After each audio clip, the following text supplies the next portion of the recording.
자들의 눈을 밝히며 갇힌 자들을 감옥에서 이끌어내며 흑암에 앉아있는 자를 감방에서 나오게 하리라. 하나님, 그렇습니다. 오늘도 이 새벽에 주님의 전에 나와 복음의 능력을 받기 위해 나왔습니다. 하나님의 권능을 받기 위해 나왔습니다. 주여 역사하여 주시옵소서. 말씀을 전하시는 박순기 목사님 가운데 성령의 기름을 부어 주시옵소서. 주여 종이 듣겠나이다. 예수님의 이름으로 기도드립니다. 사도행전 10장 1절서부터 8절까지를 함께 교독할 때 오늘 하나님께서 우리에게 주시는 계시의 말씀을 받기를 원합니다. 제가 먼저 1절을 봉독해 드리겠습니다. 가이사라에 고넬료라 하는 사람이 있으니 이달리아 부데라 하는 군대의 백부장이라.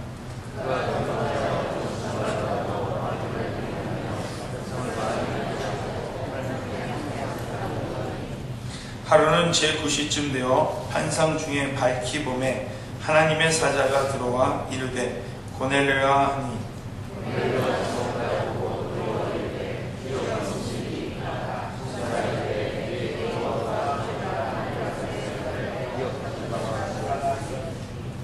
내가 지금 사람들을 욥바로 보내어 베드로라 하는 시몬을 청하라.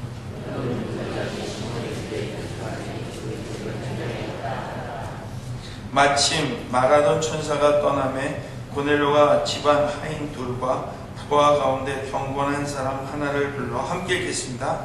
이 일을 다 이루고 욥바로 보냅니다. 아멘. 오늘 담임 목사님 나오셔서 복음 유대인에게서 이방인으로 라고 하는 제목을 들고 말씀 전해주셨습니다. 할렐루야. 오늘 앞다운 은혜가 오늘 이 시간 우리에게 임하기를 주님의 이름으로 간절히 소원합니다. 성경에는 백부장의 이야기가 여러 번 이렇게 등장을 하게 됩니다. 신약 성경만 해도 이 백부장은 한 5명 정도 이렇게 등장을 하는데요.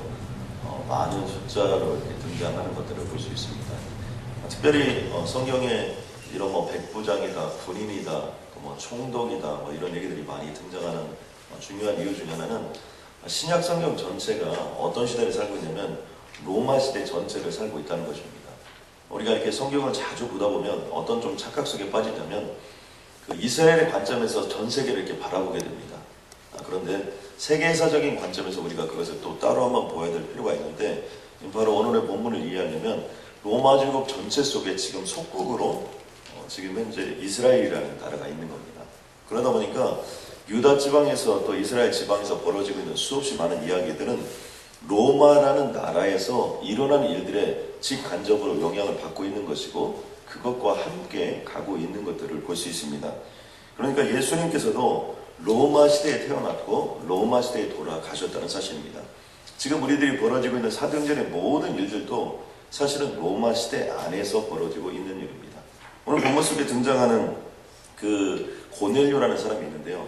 이 고넬료라는 사람이 대단히 중요한 것이 지금 복음의 역사가 어떻게 가냐면 위로부터의 능력을 받고 마가의 다락방에서 120명의 사람들이 성령의 충만함으로 변화를 받아서 그리고 복음이 전파되면서 또 7 집사들과 함께 온 유다와 사마리아 이렇게 지역을 통하게 되는데 그 중에 지금 여기 이 가이사라라는 어떤 그런 지역들은 사마리아와 이게 접경지대인 것을 알 수 있습니다. 아직 이것이 밖으로 땅끝까지 이렇게 전파되는 것은 아니지만 이미 이 땅 안에 누가 들어와 있냐면 이방인들이 들어와 있었다는 것입니다. 그들 중에 한 사람이 바로 고넬료라는 사람인데요. 이 고넬료라는 사람은 로마의 시민이요 또 로마의 군인이었다는 사실입니다. 오늘 본문 가운데 보면 가이사랴에 고넬료라는 사람이 있으니 이달리아 부데라 하는 군대의 백부장이라 이런 단어가 나옵니다. 여기서 백부장이라는 것은 백인대라고 해서 약 100명의 사람들을 거느리시는 리더를 가리킵니다. 그런데 이 리더를 이렇게 설명합니다. 그가 경건하여 온 지방과 더불어 하나님을 경외하며 백성을 많이 구제하고 하나님께 항상 기도하였다는 것입니다. 그러니까 하나님을 믿는 신실한 사람이었다는 것이죠. 그래서 이 본문을 좀 잘 이해하기 위해서 백부장이 뭐하는 사람인가 이것을 이해하면 이 백부장의 위치나 또 역할들을 통해서 우리가 이 본문의 말씀을 잘 이해할 수 있습니다. 신약 성경에서 이 백부장의 역할은 크게 한 2가지 정도로 나눠질 수 있는데요. 보통의 백부장들은 로마에는 군단이라고 했는데 이 군단 중에서 100명의 사람들을 이렇게 거느리고 있는 사람입니다. 그런데 이 군단은 보통 몇 명 정도를 얘기하면 6,000명 정도가 한 군단이라고 합니다.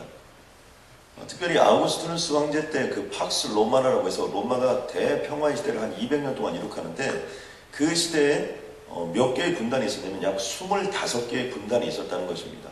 그러니까 6,000명 단위의 최정예화된 군대가 25개 정도 있었다고 보통 볼 수 있는데요.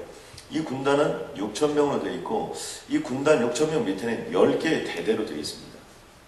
그러니까 10개의 대대 한 대대가 보통 600명씩이 되는 거죠. 그리고 그 밑에 다시 100명 단위로 해가지고 백인대라고 해서 이것을 이끌고 있는 사람이 백부장입니다. 그리고 그 백부장들은 100명들을 다시 10사람 10사람씩 해서 10개 이렇게 분대를 이렇게 이끌고 있었는데요. 보통 한 8명에서 10명 정도 된다고 합니다. 그런데 이 로마의 군대가 최강 군단이라고 얘기합니다. 세상에서. 그 당시에 로마의 군대를 대항해서 이길 수 있는 곳이 별로 없었습니다. 근데 얼마나 이 군율이 강했냐면 보통 한 텐트를 딱 치고 텐트에 8명에서 10명 정도가 들어갑니다. 그리고 전쟁을 해서 졌다. 그러면 이 8명이나 10명 정도에서 가장 전쟁을 못한 사람을 죽이는데 누가 죽이냐면 그 텐트 안에 있는 사람이 죽여야 돼요. 그러니까 전쟁에서 져도 죽고 또 전쟁에서 져서 돌아와서 또 죽게 되는 거죠. 그러니까 로마인들은 전쟁을 할 때 뒤돌아서는 게 없습니다. 왜냐하면 어차피 동료에게 맞아 죽든지 이렇게 되는 거죠. 그렇기 때문에 이 백부장은 주로 어떤 사람이 뽑혔냐면 이 8명이나 10명씩 되는 사람들이 모여서 100명의 백인대를 일으켰는데 그 중에서도 가장 뛰어나고 시간이 오래 지났던 사람들, 이런 사람들이 주로 백부장이 되었습니다.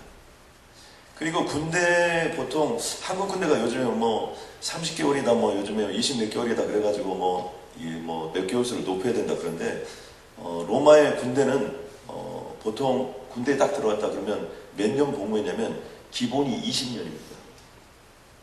그런데 이 백부장들은 주로 어떤 사람들이냐면 다 20년이 지난 사람들이에요. 그러니까 평생을 군대에서 지냈던 사람들, 정말 군대라면 닳고 닳았던 사람들이 이 백부장들입니다. 이 백부장들은 그래서 계급장도 많고 여러 가지가 많죠. 전유물도 많고요. 또 한 부류의 백부장들이 있었는데 그 사람들은 어떤 사람이냐면 이런 사람들 중에서도 탁월한 사람들, 이런 사람들을 뽑아서 어떠냐면 황제의 친위대를 구축했습니다. 당시에 로마의 황제는 신이라고 불렸는데요. 신이라고 불리는 그 막강한 권력들을 호위하는 호위의 무사들이 필요한 거죠.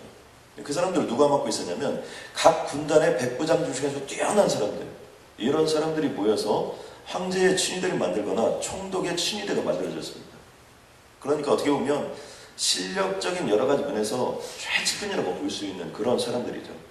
그래서 우리가 보통 청와대 그러면 청와대 경호실장, 이게 우리나라에서 총을 제일 빨리 쏘거나 잘 쏘는 사람들이다. 그래서 우리가 차지철 경호실장 이런 거 얘기하듯이 바로 그런 데 속하는 백부장들이 있었다는 겁니다. 지금 오늘 본문 속에 등장하는 고넬료라는 사람은 이 총독의 친위대, 이 가이샤라라는 이름 자체가 뭐냐면 이 시저의 이름입니다. 로마는 많은 도시들이 있었지만 그 도시들 가운데 정복하고 전략적으로 그 나라를 지배하기 위해서 도시를 세웠습니다. 또 그리고 정복당한 그 피지배인들이 황제에게 올려드리는데 무엇을 올렸냐면 조실을 잘 지어가지고 도시를 올려드렸습니다. 그래서 이 가이샤라는 이름도 바로 그런 이름입니다. 그러니까 이 고넬료라는 사람은 사실은 대단한 권력을 가지고 있었던 사람이고요. 또 이 백부장들은 생사 여탈권을 쥐고 있었습니다. 그러니까 전쟁을 하다가 이 사람이 잘 못해도 그러면 그 자리에서 죽일 수 있는 사람들이었고요. 실질적으로 진짜로 그 로마의 그런 전쟁사들을 연구해 보면 정말 이 로마라는 이 군대가 얼마나 무서운지 알 수 있습니다. 여러분 생각해 보세요. 같이 전쟁 열심히 했는데 전쟁에 졌다고 한탄탄에 자던 사람 중에 한 사람을 뽑아가지고 그 사람을 여기 있는 사람이 때려 죽여야 된다고 생각해 보세요. 얼마나 그들이 잔인했습니까? 그런 사람 중에 한 사람이었던 것을 알 수 있습니다. 그러니까 전략과 전술에서 뛰어났을 뿐만 아니라 실전을 방불케 하는 어떤 여러 가지 모습들, 또 그리고 실질적으로 로마의 군인으로 들어오면 이런 것을 모든 훈련시키는 사람들, 이런 모든 사람들은 사실은 이 백부장들이었습니다. 그런데 이들이 믿는 신은 다신교였습니다. 왜 다신교냐면 전쟁 사회를 살아가다 보니까 살아남는 것이 너무나 중요한 겁니다. 그리고 로마에서는 황제가 되려면 어떤 일이 있었냐면 밖으로 나가서 공을 세워야만이 황제가 될 수 있었습니다. 그러니까 뭐 책상 위에서 뭘 잘하고 뭐 이런 거 잘하는 사람은 절대로 황제가 될 수 없었어요. 밖에 나가서 공을 세워야 되는 거예요. 그러니까 이 로마에서 황제가 되려고 마음을 먹는 사람들은 어떻게 되냐면 사제를 틀어서, 그러니까 자신의 재산을 다 팔아가지고 사병들을 모집하고, 그래서 글라디에이터 이런 영화가 가능했던 것이 무엇이냐면 더 싸움을 잘하는 사람들, 그런 노예들을 계속 사가지고 사병을 만들고 그 사병들을 데리고 가서 영토를 넓히는 거예요. 변방에 가가지고 자신의 군대를 가지고 가서 사병들을 데리고 더 많은 군대를 통해서 더 많은 사람들에게 정복을 더 많이 하면 이름이 더 높아지고 결국에는 이런 실력 있는 사람이 황제가 되었습니다. 그러니까 로마는 처음부터 끝까지 전쟁 사회였고요. 그러다 보니까 다신교를 섬겼습니다. 살아남는 게 중요한 거예요. 전쟁 속에서. 그러니까 어디를 가든지 이 동네에서 제일 강한 신이 누구냐 그래가지고 그 사람 목걸이도 걸고 뭐 십자가도 걸고 모든 걸 다 걸고 다니는 겁니다. 왜냐하면 살아남는 게 그만큼 중요하다 보니까. 그러다 보니까 로마 사회 전체가 전부 다 다신교입니다. 그래서 나는 이 신 때문에 살았다 그러면 그 사람이 황제가 되면 그 신이 득세를 하는 거예요. 그러다 보니까 로마에 가면 온갖 신들이 다 있었습니다. 그래서 날을 정해가지고 종교의 날 이런 거 정해가지고 그냥 다들 신들끼리 다 자기네 자랑하고 다 갈 수 있도록 그렇게 해놨어요. 그렇기 때문에 기독교에 대해서도 박해가 있었던 시절이 있었지만 보통 때는 그렇게 박해를 하지 않고 갈 수 있었고, 바로 그런 상황 속에 지금 현재 이스라엘이라는 나라가 있었죠. 그러니까 이들 중에 고넬료였는데요.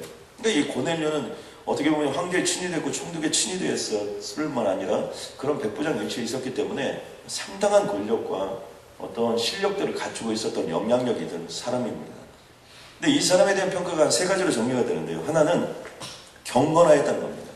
그리고 온 지방과 더불어 하나님을 경외하였다고 되어 있습니다. 여기서 경건이라는 단어는 유세베스라는 단어를 썼는데, 이것은 강한 경외심을 가진 전적으로 헌신적인 이름입니다. 그러니까 하나님을 섬겼는데 그냥 하나님을 섬겼다는 것이 아니라 어떤 강한 경외심을 가지고 헌신적으로 하나님을 섬겼다는 거예요. 그것의 증표를 뭐를 알 수 있냐면 본인만 믿었을 뿐만 아니라 실질적으로 자신의 모든 가족들까지 더불어 하나님을 믿고 섬겼다는 사실입니다. 우리가요 보통 조금 좀 높은 위치에 있는 사람들의 특징은 뭐냐면 그 수준에서 놀려고 많이 노력합니다.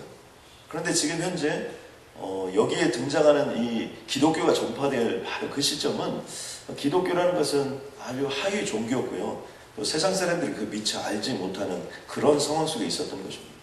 그럼에도 불구하고 이 사람은 정말 신실하게 하나님을 섬겼고 하나님을 전적으로 따르는 그런 인물이었다는 것입니다.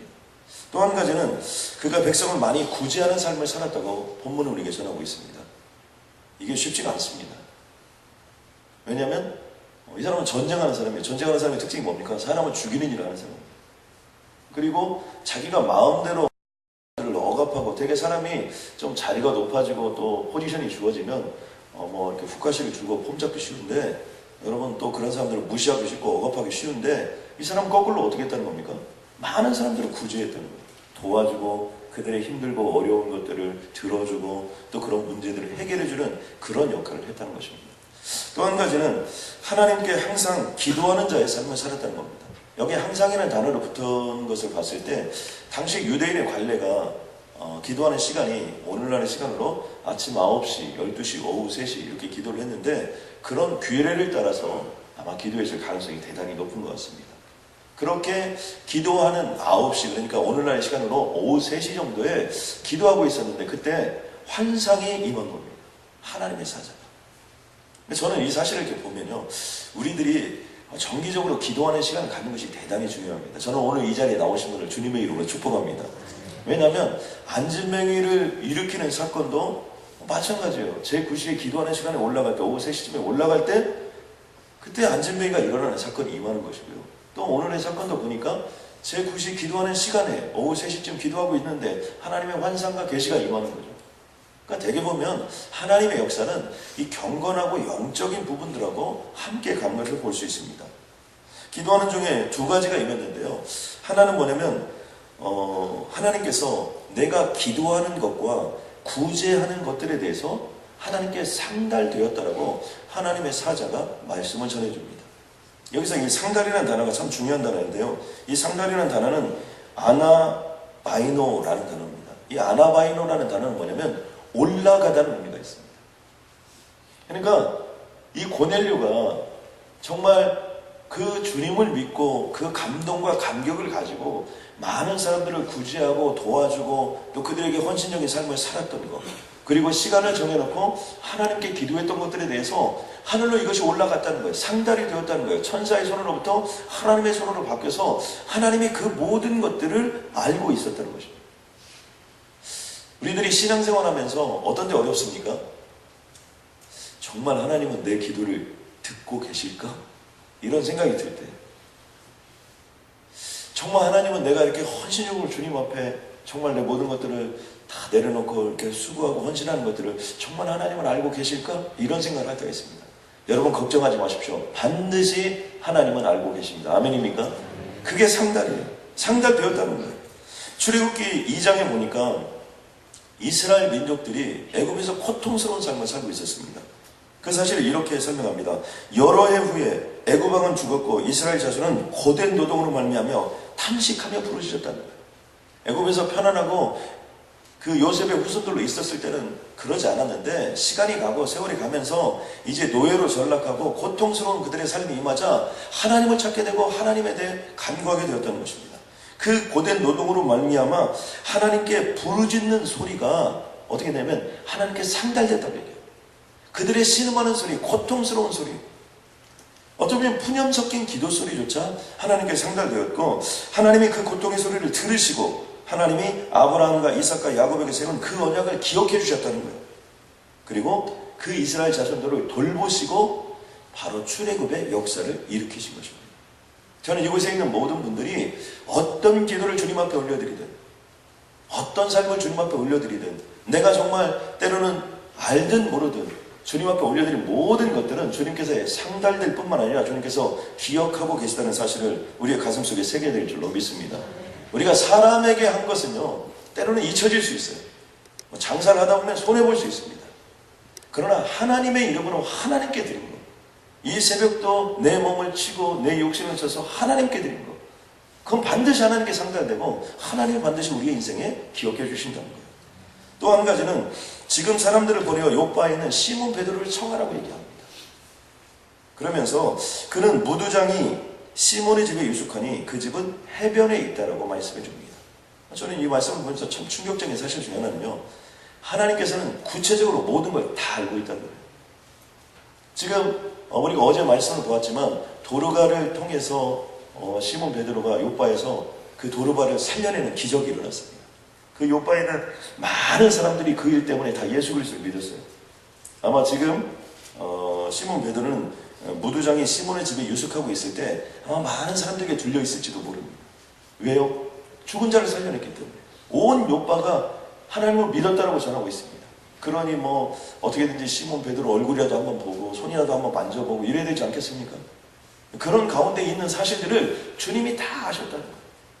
그리고 네가 사람을 보내어서 사람을 청하여서 가서 시몬 베드로를 청해서 데려오라는 겁니다. 저는 이 사실을 이렇게 보면서 느껴지는 부분 중에 하나는 무엇이냐면요, 하나님은 우리 인생의 모든 부분을 속속들이 알고 있다. 저는 때로는 하나님이 전지전능하시고 무소부지하시다, 어디나 다 계시다는 것이 너무나 불편한 적이 있었습니다. 왜냐하면 제가 뭔가 잘할 때는 하나님이 계신 것이 너무나 좋은데, 제가 뭔가 못할 때, 실수할 때 이럴 때 하나님이 있다는 것이 너무나 불편하더라고요. 그런데 제가 신학교에 들어가서 공부를 하면서 알았던 것은 무엇이냐면 엄마의 사랑을 알았습니다. 그러니까 우리가 자녀들이 있으면 우리 자녀들이 마음껏 뛰어놀 수 있는 건 무엇이에요? 그건 엄마가 뒤에서 보고 있다는 거죠. 저도 가끔 여기 앞에 우리가 차들이 많으니까 막 지켜봅니다. 자녀들 막 늘 걱정인데요. 그래서 제가 어떤 아이를 이거 위험하다 딱 잡으러 가려면 벌써 엄마가 탁 벌써 와 있는 거예요. 엄마는 그 아이를 어딘가를 보고 있는 거죠. 잘못하는 걸 보려고 하는 게 아니라 지키시고 보호하려고 한다는 거죠. 오늘 본문 속에도 보면 하나님은 늘 우리를 보고 계신 겁니다. 지켜주시고 계신 겁니다. 아멘입니까? 이 말씀을 통해서 우리가 깨달을 수 있는 것은 무엇입니까? 첫 번째는 주님만이 영원하다는 거예요. 이 로마라는 나라가 얼마나 강한 나라고 고넬료가 가지고 있는 권력이 얼마나 뛰어난 겁니까? 그럼에도 불구하고 고넬료는 하나님을 믿었다는 거예요.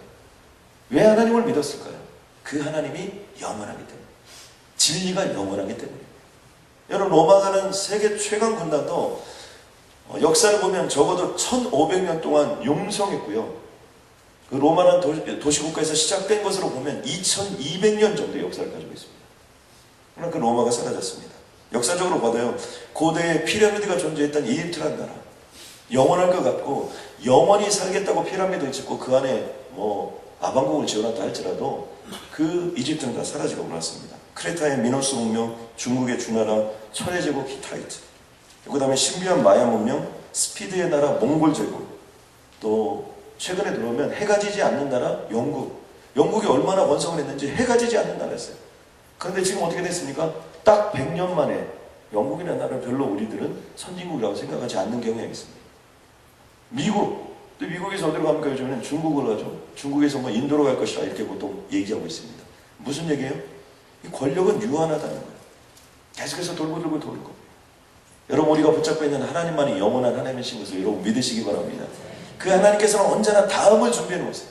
저는 그 점이 사도행전을 보면서 얼마나 감사한지 몰라요. 사울이 다메섹 도상에서 주님을 만나고 눈이 멀었을 때 하나님은 아나니아를 준비해 놓으신 줄 여러분 믿으시기 바랍니다. 여러분, 이디오피아 내시가요, 광야에서 성경을 읽고 있었는데 깨닫지를 못했어요. 하나님께서는 어떻게 하셨습니까? 빌립을 보내어서 하나님의 역사를 이루게 했어요. 지금도 이디오피아에 가면 잃어버린 성서가 거기 있다고, 또 잃어버린 십계명이 거기 있다. 이디오피아가 아주 기독교의 아주 고대의 많은 유물들을 간직하고 있다고 합니다. 또 이 시간도 보면 하나님께서 이 고넬료라는 사람, 로마의 백부장이었는데 그에게 누구를 준비시켰냐면 또 사도 베드로를 준비시켜 놓고 그를 청하여 부르게 하시고 그의 삶을 통해서 새로운 역사, 이제 유대인의 복음에서 그 복음의 역사가 이방인의 복음으로 갈 수 있도록 허락해 주신다는 겁니다. 또 한 가지는 저는 오늘 이곳에 참석하신 모든 분들이 영향력 있는 인생을 사시길 주님의 이름으로 간절히 소원합니다. 우리는 보통 영향력 하면 무엇을 생각합니까? 영향력 하면 그 사람이 얼마나 공부를 많이 했는지, 어느 학교를 나왔는지, 또 얼마나 재물이 많은지 이런 것들을 생각하기 쉽습니다.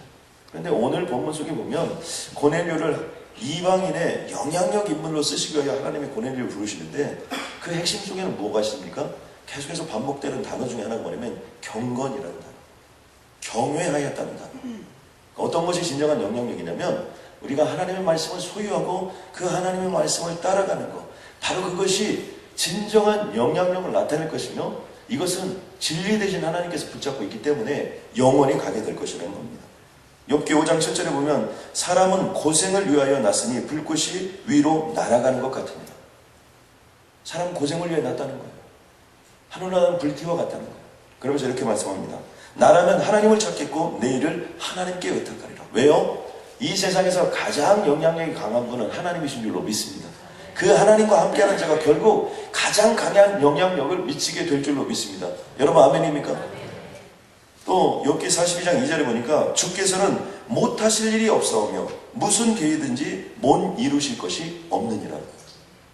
우리가 이렇게 생각합니다. 야, 정말 저렇게나 돈이 많은 것은 우리가 할 수 없다 이렇게 생각하지만 그건 우리 생각이고 하나님이 하시고자 하면 하는 겁니다. 아멘입니까? 저건 절대로 불가능하다 이렇게 생각한 일도 하나님이 하시면 하시는 겁니다. 천지를 창조하신 하나님께서 감기를 낫게 하시나 암덩이를 낫게 하시나 똑같은 거고요. 천지를 창조하신 하나님께서 우리에게 10,000불을 주나 100,000불을 주나 100,000불을 주나 1,000,000불을 주나 주님은 다 그것이 똑같은 거예요. 저는 이곳에 있는 모든 분들이 마음껏 내 마음의 문, 영혼의 문, 심령의 문을 열어서 무엇을 주든지 감당하고 받을 수 있는 그런 절대 믿음, 절대 순종의 삶을 살아가시는 한 주가 되시길 주님의 이름으로 간절히 소원합니다. 복음, 여러분 그 능력이 여러분으로부터 모든 이방인들에게 퍼져가는 역사를 보게 될 줄로 믿습니다. 우리 한번 이 시간 합심해서 한번 기도하기 소원합니다. 시간을 정해놓고 기도했을 때 환상과 계시가 그에게 임하였음을 우리는 믿습니다. 하나님 오늘 우리에게도 환상과 계시를 허락하여 주시옵소서.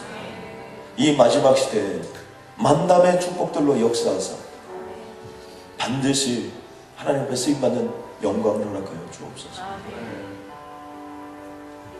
베드로는 예수님을 만났고 베드로는 성령님을 만났습니다.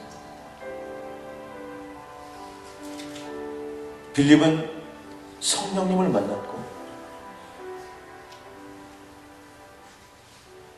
오늘 우리 또한 그 성령님을 만나기를 주님의 이름으로 간절히 소원합니다.